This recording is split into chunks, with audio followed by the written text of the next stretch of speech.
kind of be talking to myself here, and they just upgraded Zoom, so now everything's a little different.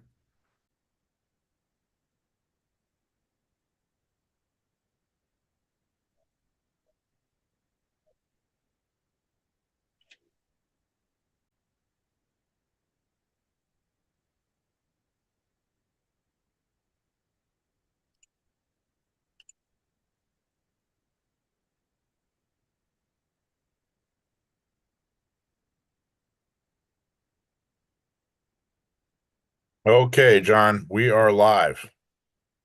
All right, sounds good. Yeah, let me just double check here and make sure that we're live everywhere we're supposed to be live. We are. Good. Fantastic. So, everybody listening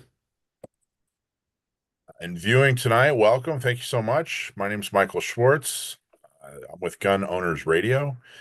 And every Monday, almost every Monday, we do lead talks where we work with an instructor who has a particular point of view or opinion or philosophy or something that they've learned as an instructor that they can pass down to you in a lecture here online. The idea is we want to introduce you to some of the fantastic firearms instructors across Southern California, San Diego, Orange County, Inland Empire, Riverside and San Bernardino.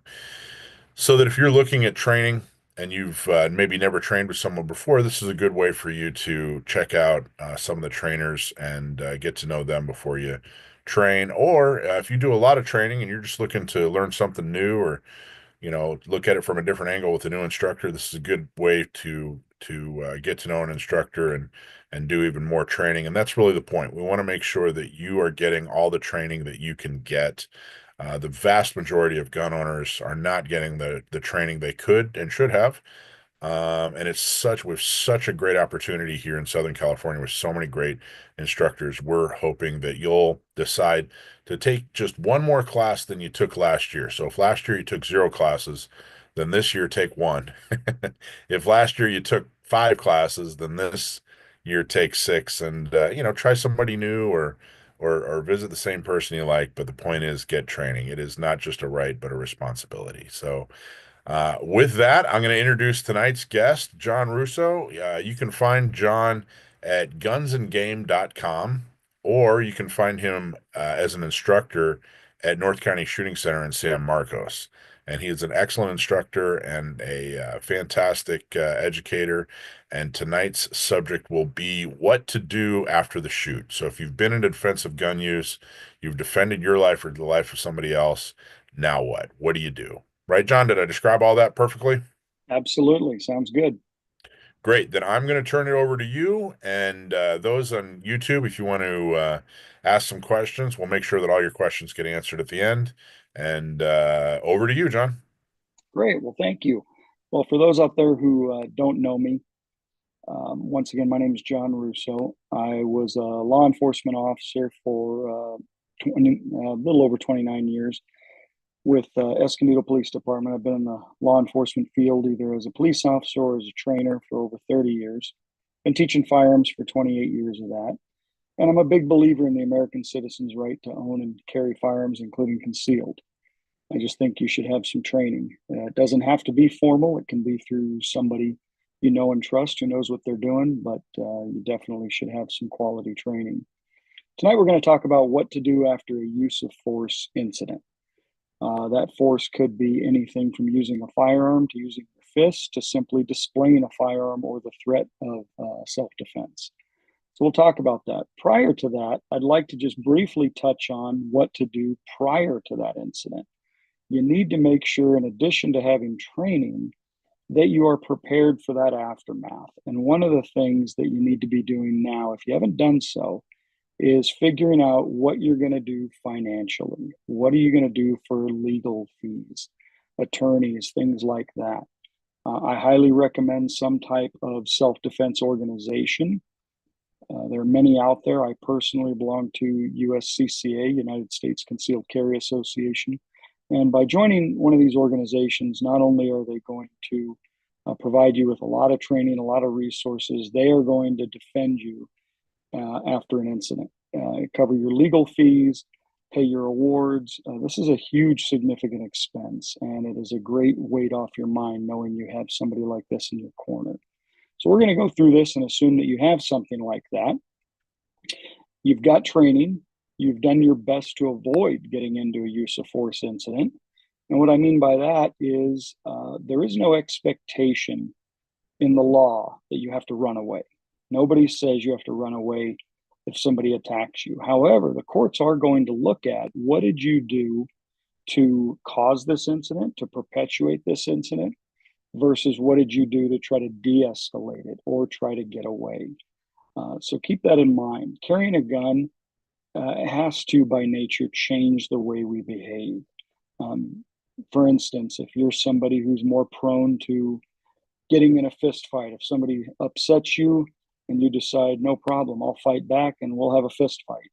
You can't do that when you're carrying a firearm. You bring a gun to every fight. So every fight becomes a gunfight. So you need to be respectful of that and understand that sometimes you just need to walk away.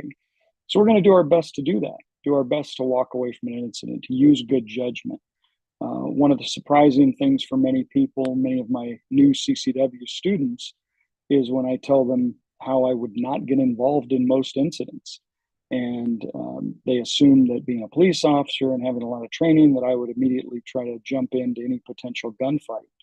And there's so many things that can go wrong in a gunfight against you, as well as the aftermath, that I would highly encourage everybody to do their best to stay out of one. Protect yourself, protect your loved ones, and be a good witness. So that being said, let's assume we've done all those things, but fate has thrust this upon us, and bad guys do bad things, and now you've been victimized. Understand that I want you to maintain that mentality. You are the victim here. Just because you defended yourself, you may have had to use lethal force. You may have had to shoot somebody, and they may have died from their injuries. That doesn't change the fact that you are the victim. You were attacked, you defended yourself, but you're still the victim. So we're going to maintain that mindset, and we're going to make sure law enforcement understands that. So first thing we're going to do after the incident is we're going to try to stay calm. This is going to be difficult to do, but we're going to try. We're going to take care of ourselves. We're going to take care of our loved ones and innocent folks around us, meaning, what do we need? Do we need medical assistance? Do we need immediate medical assistance, meaning a bandage, a tourniquet, something like that? Make sure you are taken care of. That being done, do not disturb the crime scene. Understand this is now a crime scene, so we need to make sure the integrity of it is protected as best we can. And then we're going to immediately call 911. This is not something you do later. This is not something you think about and talk about and then do it. Understand most likely other people are going to be calling 911. We want to get on that call as quick as possible. We want it known that we are calling law enforcement. We want law enforcement to come to our aid. Don't do what one person did, where they had a use of force incident, shot somebody, left the scene, hit a drive-through, went home, ate the sandwich, and then called the police and said, I left you a body back there. That didn't go over well for that individual. So we're going to call the police as soon as possible. We're going to let them know the basic circumstances, that you were the victim, you were attacked, you defended yourself, what you did, if you used a gun, if you used physical force, whatever it was, that you need immediate law enforcement and medical assistance. As soon as you make that call, and as soon as you're able to, I would be calling my attorney. In my case, as a USCCA member, I would be calling the USCCA self-defense hotline, their critical response team, and I would be calling that as soon as possible. I want my attorney waiting for me at the police station or at the jail, wherever I may end up. I don't want to be calling them later, waiting for them to arrive. So we've got 911 coming. We've got our attorney coming. We're going to secure our gun before the police arrive, meaning put it away. Obviously, if it is safe to do so. But if the police arrive and we're not holding a gun, it makes things go a lot smoother. Police tend to point guns at people who have guns, so we want to try to avoid that if we can. So if it means putting it back in the holster, putting it in the trunk of a car, if you're able to do that, I'd recommend doing so. We're not going to apologize for defending our life. Sorry, regret, it can be taken out of context. It's a natural human emotion. Not uncommon to say, "Oh, I'm so sorry this happened." Of course you are. We all are. Nobody wants something like this to happen. But it's important to understand you didn't cause this. You are the victim. So what you are actually sorry about is the fact that it happened to begin with. But it may be taken out of context to imply that you're sorry for your actions, which imply guilt. So we'd like to stay away from saying that if possible. Now the police have arrived. A question always comes up: should we talk? What do we say? Uh, Most attorneys, and this is nothing against attorneys, but most attorneys, as a rule, would just tell their clients, don't say anything, wait till I get there. And that's sound advice. However, you have just taken a human life, and I'm speaking worst case scenario, of course, but you've used a firearm, you've taken a human life, and now law enforcement is on scene. If you say nothing, we have a dead body, we have a person with a smoking gun, and the police are going to have to go with physical evidence on scene and potential witnesses. Potential witnesses may not be in your favor. So it is incumbent upon you to say something to show them that you are the victim. It's no sense trying to hide what you did. There's no hiding it. It's going to come out quickly. You want to get in front of that and own it and own the why behind it, the fact that you are the victim. Give you a true story example. A large Southern California police department many years back had a policy, and their Peace Officer Association, their POA told them, do not talk. If you get in a shooting, do not talk, wait for your attorney. Well, the problem with that, sometimes the attorneys are long delayed. So one night, the officer's chasing a bad guy with a gun. Bad guy with a gun is a gang member. It's a known gang member. The officer knows it, dispatch knows it. The officer chases the gang member into the backyard of a gang party full of gangsters. As he does so, the gang member turns around, points his gun at the officer. The officer draws his gun and shoots him. Gang member with the gun falls in the backyard and succumbs to his injuries and dies. Meanwhile, the police officer who fired stays outside due to the large hostile gang crowd in the backyard and calls for his cover units. The cavalry arrives, the scene gets stabilized, and the supervisor on scene asks the officer, what happened? Why did you shoot? Well, unbeknownst to that officer, in the backyard, the gun disappeared. So now what does law enforcement have but a dead body, no gun, and a bunch of quote unquote witnesses who claim the officer shot him for no reason? Meanwhile, the officer, following their protocol, didn't talk. Said, I need to wait for an attorney. Well, the attorney was delayed. So guess who went to jail that night? You had witnesses claiming the officer murdered this individual for no reason, and the officer refrained from speaking. So after that, that agency changed their policy, allowing their officers to speak and give a basic statement, which is what we're going to do. We're going to give a basic statement, which says the individual attacked me and I was in fear for my life. Something basic is okay. I was pumping gas. Bad guy came up to me with a gun, said, give me all your money or I'm going to shoot you. I believed him. I was in fear for my life. I used force to defend myself. Something simple like that. We're not going to go into detail beyond that. Not to disparage my fellow officers, but don't let them bully you. If an officer says, hey, you already told me some things, you need to keep talking. That's not true. You may say all you want. You may say as little as you want. You have every right to do that, just like the officer has every right to put handcuffs on you and take you to the police station. So be prepared for that. But you're going to reiterate that you were the victim, you felt in fear for your life, and you defended yourself. Now, there's two other things they may ask you that I would recommend you cooperate with. One is they're going to ask you, how many rounds did you fire? Now, it's okay if you're wrong. It's okay if you don't know. Most police shootings, the police officers recall incorrectly. I was the homicide supervisor in my past life, and I can tell you on officer-involved shootings, it wasn't uncommon for an officer to think he fired 2 or 3 rounds, but he fired 5 or 10 rounds. That's easy to not hear. We have auditory exclusion. We don't hear the shots. So it's okay if you're wrong about that. What the officers are asking you that for is to try to find evidence.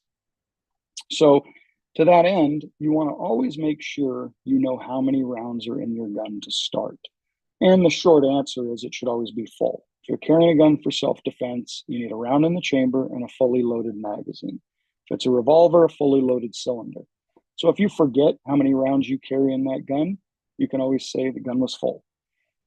The other thing the officers are going to ask you is, what direction did you fire? Because if the bad guy is lying on the ground in one location and you're standing in another and there's empty casings on the ground and you don't speak and you refuse to talk, the officers are going to assume that was the direction you fired, the line between those 2 points. But if it's not, if you actually fired in a different location first, missed a few times, suspect ran another way, suspect attacked you from another direction, and then you defended yourself again, stopping the suspect, now we don't know where to look for those missing rounds. So you miss, the public needs to be safe. Law enforcement is going to search for those missing shots to verify they didn't hurt or kill anyone, innocent bystanders in public. And imagine how your case would look later if it was found that somebody was killed or injured by those errant rounds. And because you refused to cooperate, law enforcement couldn't find them and get them help.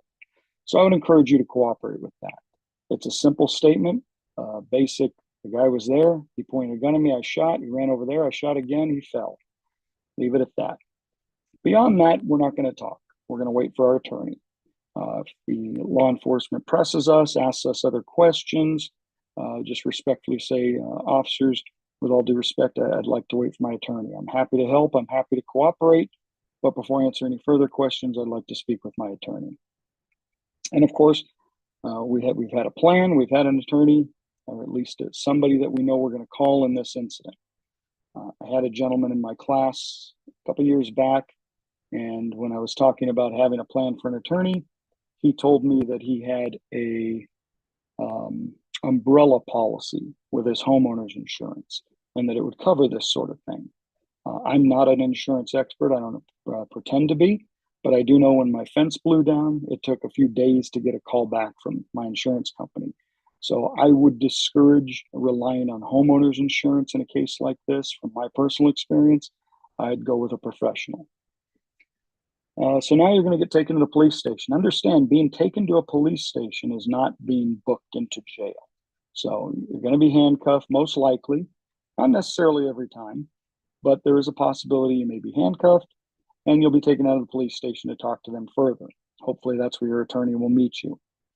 At that point, you should be talking with investigators, detectives, and after that, it can be up to them to file charges. It can be up to them to book you into jail. Now, they don't have to book you into jail to file charges.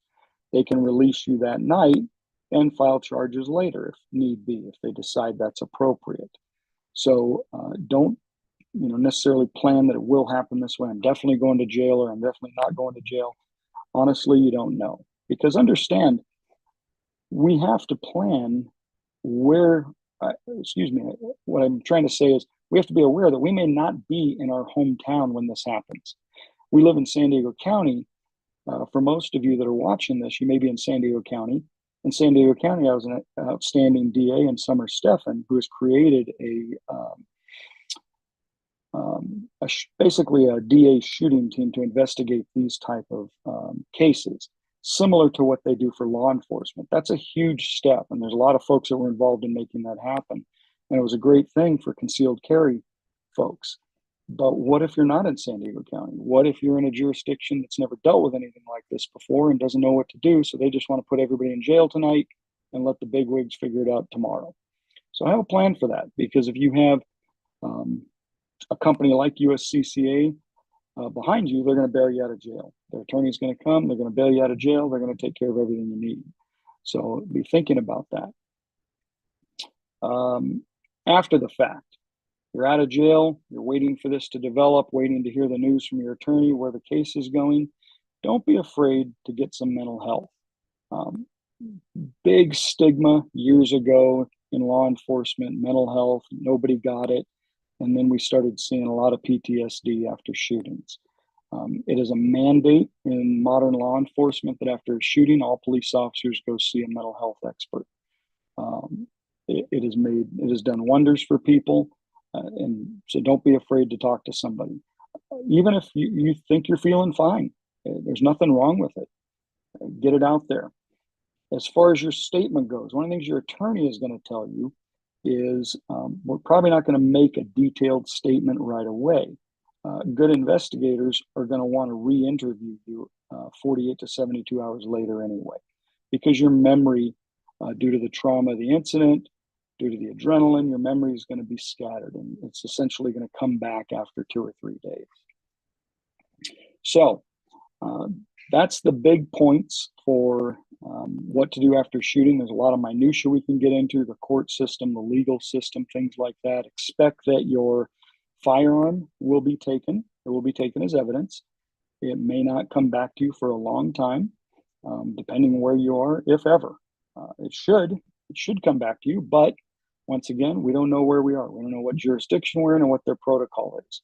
For that reason, I encourage you to not use family heirlooms and prized possessions as your CCW guns. My CCW guns are guns that I can go into the gun shop and buy another one the next day. So something to think about there. If you don't further questions, if my information isn't up on the screen when we're done, you're more than happy to reach out to me at North County Shooting Center. Come on in for a private class, private lesson, or a CCW class, and I'll be happy to help you out and take care of you. Mike, I think we're probably ready for questions. Perfect. Good info, John. I appreciate it. First question comes from John Becker, and he wants to know, here's his question. Would a victim get into more trouble if they render aid to the perpetrator, but they still die? Worse yet, you don't render aid and the perpetrator dies as a result. Excellent question. As a general rule, I tell my students not to render aid. Now, the reason isn't that we don't want to help the person. The reason is this is an individual who just tried to harm you. There's no reason to think they're going to stop trying to harm you just because you shot them. I've seen too many people in violent situations basically continue to be violent until the life has left their body. So that being said, I always encourage you to take care of yourself. Make sure you and everyone you care about is protected and safe. Now, that being said, if you feel competent, capable, and safe to render aid, absolutely. In law enforcement, it's the first thing we do. We get in a shooting and then we immediately render aid to the individual we just shot. I'm not against it. My number one priority is the safety of the individual. So once again, if you're safe to do so, go ahead. Now, in answer to his question, would he get in trouble? The short answer is no. If it can be shown that he deliberately did something to cause him further harm, of course. But if he in good faith is legitimately trying to render aid, then he should not be getting in any trouble. Now, understand, typically the Good Samaritan law does not apply to lethal force incidents, self-defense incidents. It's generally designed around traffic accidents, things like that. So if that thought's coming up, we tend to just stay away from that. If you don't render aid, would you be held liable? Understand liable. We didn't go into too much detail on this. We have two types of liability in this incident. We have criminal liability and civil liability. From a criminal liability standpoint, no, you will not be held criminally liable. There's no requirement for you to render aid. Civil liability is out the door. Everybody sues for every little thing. So could you be sued for not rendering aid? Of course. Would a judge or a jury find you at fault for that? I think doubtful, but once again, that's the legal system. Good. Okay, Rick Cohen says, I've heard that when calling for an ambulance, that you should call for a separate ambulance for yourself, regardless of whether you are injured or not. I've heard that for years. I've had different attorneys take on that, say yes and no. I have a personal hard time with it if you're not injured, if you're not feeling the need. That's just a personal opinion. If it by any means you feel shaken up, you don't feel right, absolutely call for medical aid. There's nothing wrong with that. But it's just my personal thing. If I don't feel like I need an ambulance, I'm not going to call an ambulance. So. Okay, good. If you have USCCA or one of the other companies, should you still develop a relationship with a local firearms attorney? I recommend it. Now, that's where you have to figure out, first of all, who is your company? If it's USCCA, and understand, I'm not trying to sound like a USCCA rep. It just happens to be who I'm with, and I've been with them for many years. So I know them. There's other good companies out there. But one of the things you have to know is, will your company allow you to pick your attorney, or must you use theirs? USCCA not only allows you to pick your attorney, but they have a huge group of attorneys that have been vetted. I personally pre-picked my attorney. It happens to be one that they vetted, and it's set up so mine is already chosen. So I do recommend already at least cultivating a relationship, getting that person's info, and if it, in the case of USCCA, you can go into your account and set that up and assign that person. Yeah, and I would, John, I don't know if you, I think you'd agree if you have a relationship with an attorney who's a great criminal defense attorney that you like, let's get them introduced to whatever insurance company, USCCA or whatever. Let's get them introduced to that company so that they can vet them now, so that they will be one of the accepted lawyers. I think it's probably a good idea. Absolutely.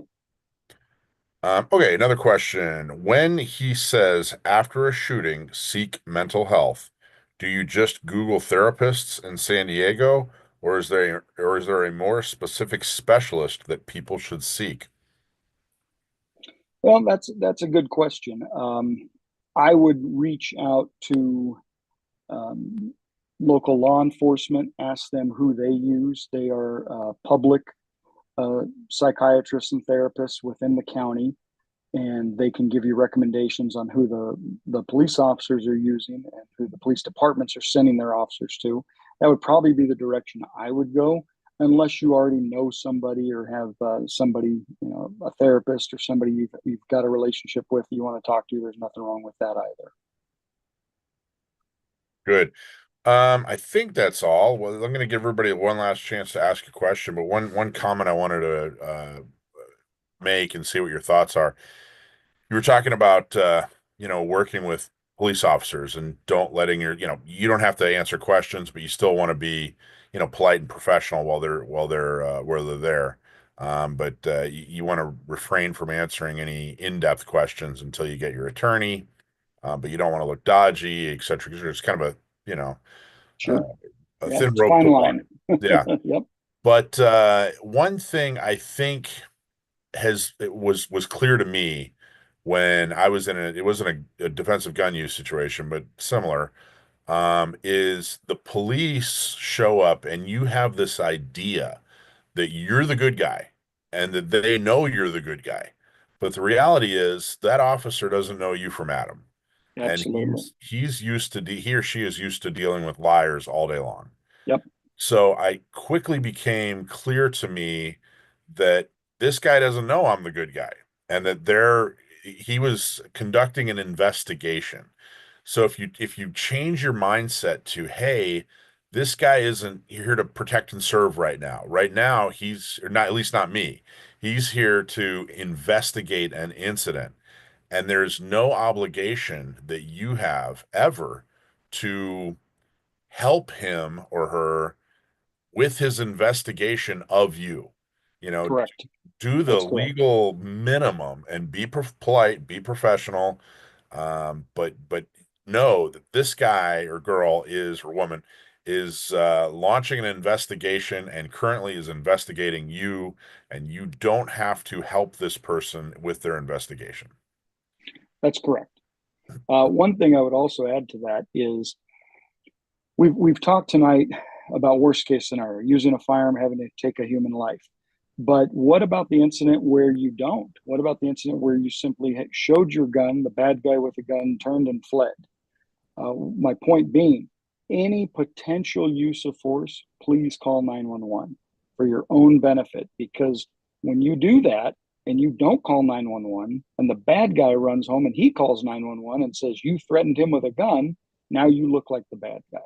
So anytime there's any hint of an altercation, get on the phone, call 911, make your claim that you're the victim, get out in front of it. Good. Good advice, John. Good advice. Good talk. Excellent job. Thank you so much. Thank you all for listening and watching and asking questions. John, you want to give your contact info, or you want to tell them how to get a hold of you one last time? Sure. Yeah. I'm at North County Shooting Center, northcountyshootingcenter.com. You can go to my website, gunsandgame.com, and we're here to help whatever we can do. Awesome. Thanks, John. Thank Appreciate you, it. Mike. Everybody Take have a care of good night. Don't yourself. forget to listen to Gun Owners Radio every Sunday from 5 to 7. Go to youtube.com/Gun Owners Radio or check us out during the week on any podcast provider.